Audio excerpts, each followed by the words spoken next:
Continuing now where we left off with the Halachot of Lashon Hara with the Chafetz Chaim, we are in the category where we're discussing reporting on one's sins. How do you define Amitecha? It's a very important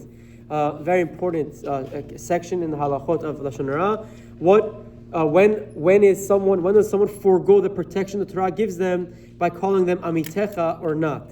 So we spoke about last time very briefly how we react to the sin of a Talmid Chacham. Today we'll discuss about reactions to the sins of a Beinoni. If a person is a Beinoni, meaning in essence an average Jew who generally does not sin, he tries his best, but we're human, we're normal, and sometimes he may stumble.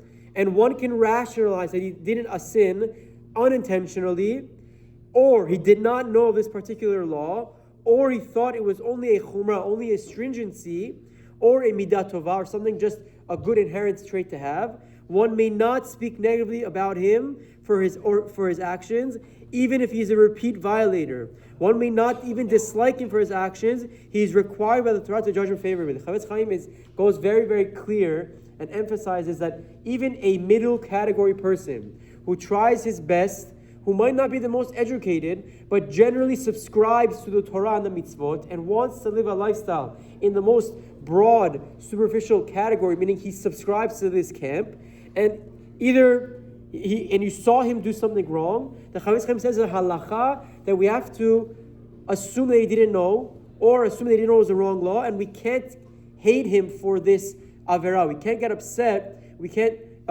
be angry at him for what he did. Instead, we have a mitzvah to judge him favorably. It comes from the Pirkei Avot also, but this is the Beinoni, the average Jew. If the person is a Beinoni, but one knows that he was aware of that his actions was sinful, so not the first example. But the second example, that he knew this was wrong. For example, he committed a well-known avera such as eating non-kosher food or engaging in forbidden relations, chas v'shalom, or even if he was not a famous prohibition, but he's forewarned not to transgress it. So it was an average Jew, but he was warned, and you know for sure that he knew that what he did was wrong. Since the observer only knows of this one-time transgression, he must consider that perhaps the Beinoni did teshuvah and is now cleansed of the sin. This is the extent of the Chafetz Chaim that he writes. Even though you know that he knew that he did something wrong, but he's an average Jew, he tries his best. The Chafetz Chaim writes that there's a halacha, you have to assume that he did teshuvah right away, that he regretted what he did. He ate non-kosher, he did something inappropriate, he regrets it, he does teshuvah. Therefore, he may not speak badly about him to others, and certainly not embarrass him in public. One should, however, rebuke him gently regarding the infraction he committed, and encourage him to be aware in the future of placing him in compromising situations in which he may stumble in sin again. If one hears such information, he may not accept it as fact, even if he hears it from two witnesses. Rather, he's permitted to be choshesh, as in any other case of Lashon Hara. So it's a very important halacha that a Beinoni, an average Jew who tries his best, in a scenario that you know that he knows what he did was wrong.